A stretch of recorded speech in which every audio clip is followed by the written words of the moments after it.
This time I want to talk about Yu-Gi-Oh!, the famous and infamous card game. I think everyone is familiar with this particular series. Whenever we talk about card games, Yu-Gi-Oh! Should be the first one that comes to mind. The anime series was part of my childhood. I used to watch the anime during the Sunday morning. In my opinion, there are a few factors that made Yu-Gi-Oh! Stand out from other card games. The fun mechanics, the iconic characters that you see in the anime, and the cool design of monsters. You absolutely cannot deny that the design of Yu-Gi-Oh! Monsters are cool. Now, talking about the card game itself, I dislike it. It has a lot of issues. Modern Yu-Gi-Oh! Is terrible. Many people have talked about the problems of Yu-Gi-Oh before, but before we talk about that, do not say, "Oh, you just suck at the game. Don't know how to play." Do not say you're just blinded by nostalgia.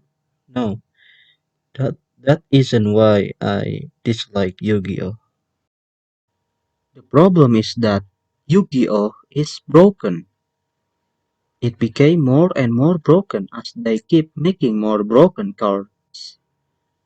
Do you realize how broken Yu-Gi-Oh is? If you control no monster, special summon this monster from your hand. You can send one monster from your hand to graveyard. If this card is sent to graveyard, special summon this monster from extra deck. Or you can activate this trap to special summon a monster from graveyard. Secondary effect. Send this card to graveyard to negate card effects in battle phase. Secondary effects. If this card was destroyed by battle or card effect, you can special summon but banish it in the end phase. Secondary effect. If this card is targeted by a card effect, negate that, destroy it, and send a card you control or from your hand to graveyard. Secondary effect. If this card was normal or special summoned, special summon from your deck. If this card is sent to graveyard, you can activate one of these effects. Add this card from your deck to your hand or special summon from your graveyard. If you do this and that special summon, if that happened, negate, negate, negate, negate. Special summon, and special summon again. And if you do, you win the game. Holy crap. That's why in my opinion, card game doesn't work at all. It will become increasingly broken in the future. And this is not just Yu-Gi-Oh, but any card game. The problem with broken cards is that people gonna Google the best one to tier 0 deck. Everyone will use that, and you cannot use the deck you want. The highest tier deck usually has many negates, not allowing you to do anything. It's so toxic. That's why I don't like any competitive Yu-Gi-Oh game, Master Duel, Duel Links, and others. I like single-player Yu-Gi-Oh games more than competitive one. Even better if it's not a card game at all. This kinda reminds me of the early concept of Yu-Gi-Oh! Originally, Yu-Gi-Oh was about all kind of games, hence the King of Games title, not the King of Cards. This is back then in season 0 of the anime, before the whole card game stuff. There was always a criminal or a bad guy in each episode. Yami-Yugi would challenge each of them to a game, any game. Then when they lose, they are punished.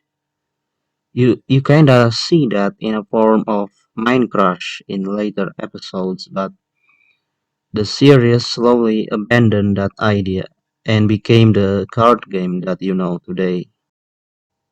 I think it would be more interesting if Yu-Gi-Oh stayed that way, exploring more about all kind of games and not just about card game. Or even better, maybe it would be better if they make games about the monster themselves. Yu-Gi-Oh has such a giant roster of monsters. Have you ever wondered what the full story behind all of these monsters are? They all seem to have an interesting story.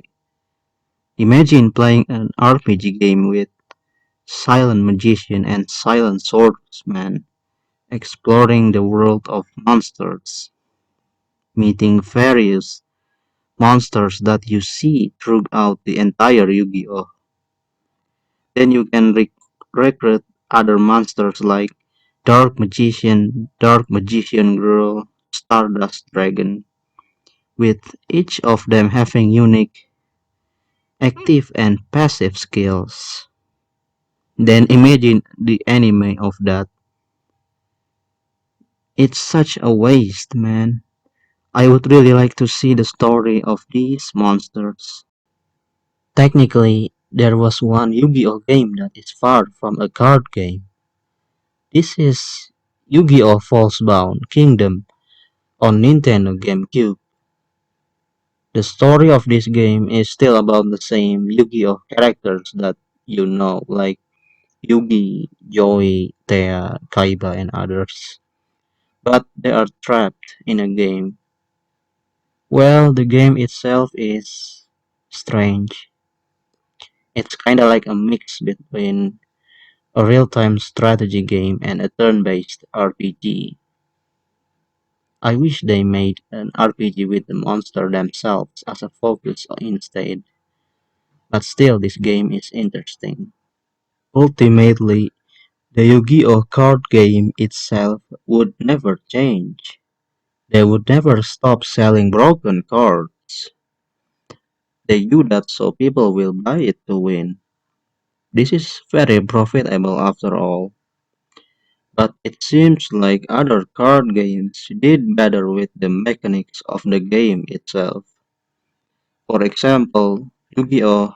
Don't have the mana system of Magic. We can just activate cards without restriction and limitation, especially the special summon. It's too much, seeing people doing a long combo, able to bring back monsters quickly, able to bring back monsters at the beginning of the turn. And once you set a rule like that, you cannot change the rule. If they did, that will hurt many decks because there are already many cards that rely on special summon and such. All they can do is make a card that give you a chance to win. The one that let you play second. The one that negate the effects of monsters without setting the card, which is the hand traps. Some people complain about hand traps, even though this is made in response to the broken cards. They had to do that. I hope they will explore the monsters themselves someday and make a game about it. Well, anyway, that's it for today. Thank you for watching. See ya, folks.